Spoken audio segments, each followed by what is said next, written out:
Welcome to Securing the Future of Manufacturing ICT, part 2 in our series exploring the global manufacturing industry environment and digital transformation.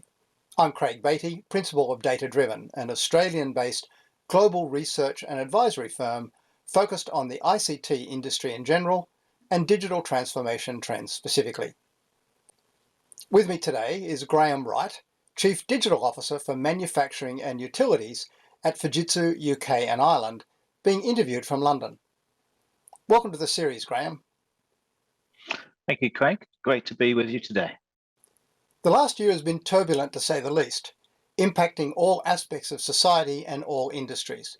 COVID-19 hasn't gone away but continues to mutate as now something that we all live with as part of the new normal.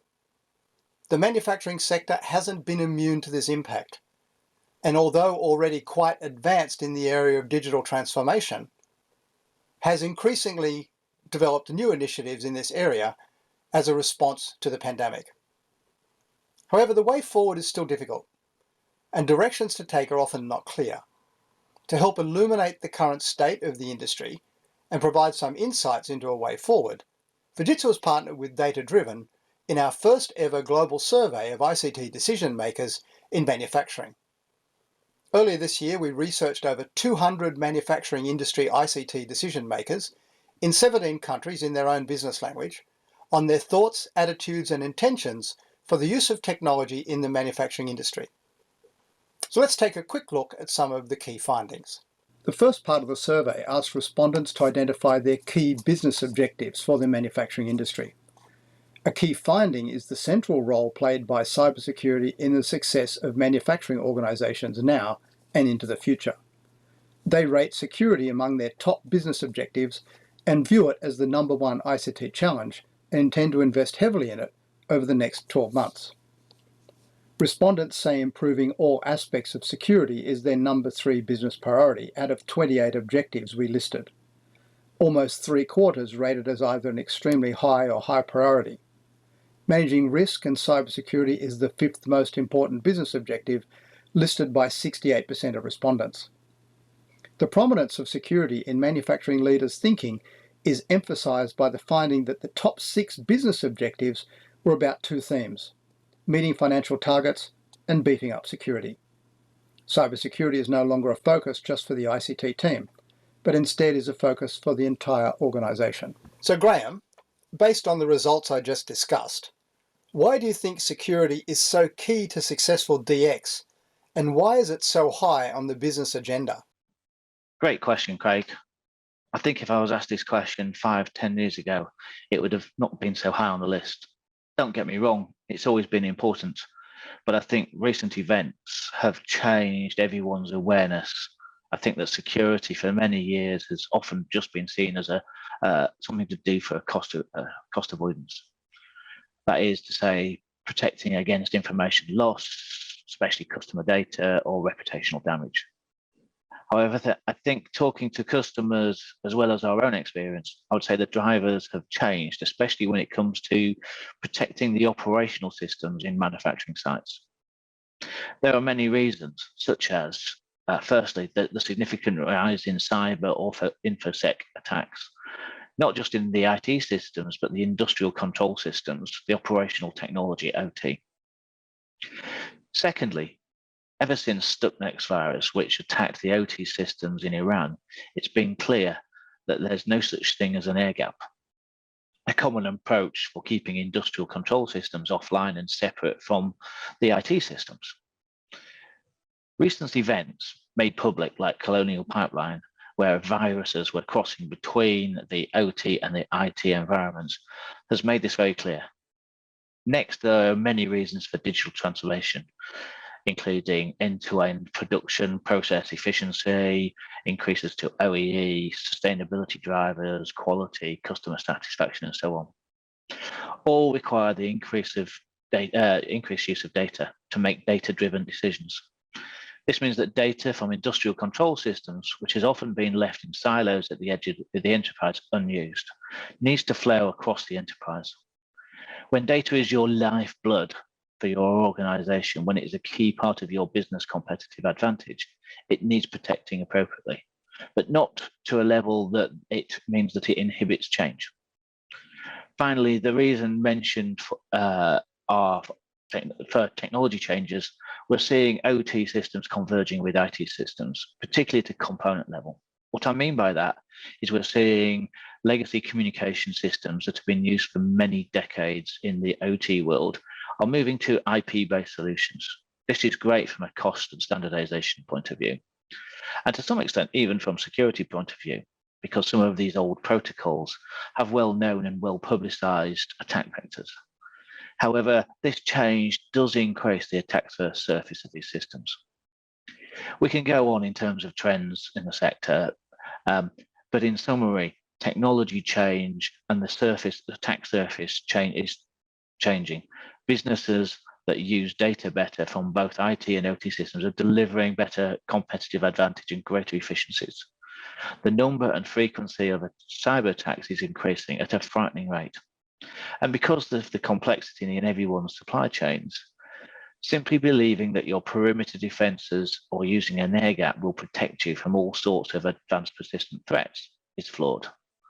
So this survey shows that the role of security is being seen as key enabler of digital transformation rather than just a cost. I'm surprised that it wasn't actually higher up on the list. In terms of ICT challenges in manufacturing, ICT leaders chose 8 different variations of security as their top challenges from a list of 46 potential ICT challenges. The number one challenge is network security, with 68% rating it as a major or high challenge, followed by cybersecurity in general, database security at 67%, and web security with 64% of respondents indicating that as a challenge. The other top-ranked security challenges are cloud security, enterprise security, application security, and data center security. So Graeme, based on the results I just presented, what do you see as the key aspects highlighted by this chart? I love this chart, Craig. Not because all of the top responses were security related, but because it shows that good cybersecurity requires a multi-layered approach. Fortunately or unfortunately, depending on your point of view, as technology becomes more important to business operations, the different aspects of security become more important. Personally, I see the use of technology as a good thing because I believe technology is a key approach to becoming more sustainable in how we manufacture. But perimeter defenses are not the only approach. And even if they were, in today's world, you would need lots of different solutions for the many different technologies that sit on the perimeter, which I see as the reason why network security is top of mind for most. Creating a secure network that is flexible enough to enable businesses to change and can adapt as needed, yet has the security approaches embedded within it, I see as fundamental. Technologies like software-defined networks, SD-WAN, to keep IT, OT, and IoT segregated, but with threat detection embedded. Also important in this will be 5G, with its security capabilities and ability for high-density, low-latency solutions, which ultimately will allow businesses to exploit cloud-based systems at the edge. However, also critical will be the identity and access management. I wish I could claim this as mine, but there's a phrase, identity is the new perimeter. That is to say, knowing who or what is asking for access to your systems, be that a person or a piece of industrial control technology or an IoT device. Knowing they are who they say they are, knowing if they should be allowed access, and ultimately knowing if this is normal or abnormal behavior is fundamental. All of these approaches are driving businesses to a multi-layered defense approach, and why we are seeing so many of the top items in this response being security related. In terms of planned ICT budget changes for the next year, the focus on cybersecurity is a consistent theme of this study. And 61% of manufacturers indicate they'll increase spending on cybersecurity this year, which underlines that. It is the number one priority for increased ICT spending in the next 12 months. And around 1/4 of respondents will retain budgets at last year's levels. Respondents report widespread current deployment of security solutions for clouds, networks, data center, and email. Planned investments going forward prioritise network, data centre, cloud, and even more data encryption. In addition, some of the major investments in AI in the manufacturing centre are to achieve improvements in cybersecurity. And almost 3/4 of manufacturers plan to make either some major or significant investments in AI to improve cybersecurity going forward. So for this next one, Graeme, based on the results of where the planned changes are for ICT budgets, do you have any insights on the results, particularly in the area of cybersecurity? Thanks, Craig. I'll answer that by taking the top few responses that came out in the chart. First point to make is that some of them, in my mind, have been driven by changes in working patterns over the last few years due to COVID-19. For example, the issues of workplace innovation and user devices are being driven by the massive changes we've seen in the last 2 years or so. Whilst many of the changes in the working practice have been a necessity and done at lightning speed, I believe that manufacturers are now looking at which changes have been beneficial for both businesses and staff, which they want to keep, which ones they want to modify, replace, or stop. Next, I would group the digital transformation and cloud together. Not that you have to use cloud for digital transformation, but it's probably the most economic approach.